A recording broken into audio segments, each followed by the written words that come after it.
আসুন, সিরিয়ালটা শুরু হয়ে গেছে। কই দেখি দেখি কি হলো? এই মেয়েটা হঠাৎ করে এত ভালো হয়ে গেল কি করে? আসলে কি বলুন তো মা, আমার মনে হচ্ছে ওই মেয়েটা সত্যি সত্যিই ভালো হয়ে গেছে। না বৌমা, তুমি জানো না ও নিখাত কোনো চাল চালছে। আসলে কি বলতো, অতিভক্তি চোরের লক্ষণ। আরে তুই আয় আয়। আমি ভাবলাম আজকে তোমাদের একটু সারপ্রাইজ দেওয়া যাক। ভালো করেছিস, বস বস বস। ভালো আছে বৌদি? হ্যাঁ।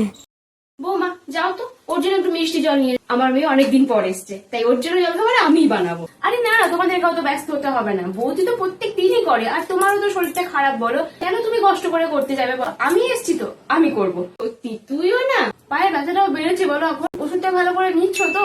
আপনারা বসুন, আমি এক্ষুনি আসছি। হ্যাঁ হ্যাঁ হ্যাঁ। মা মা মা, আমি পুলিশকে ফোন করে দিচ্ছি, আপনি দেখে চেপে ধরে থাকুন। পুলিশ?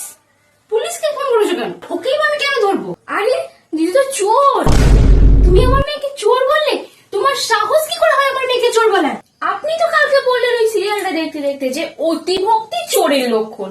দিদি যখন এত ভক্তি করছে, তাহলে দিদি নিশ্চয়ই কিছু চুরি করেছে।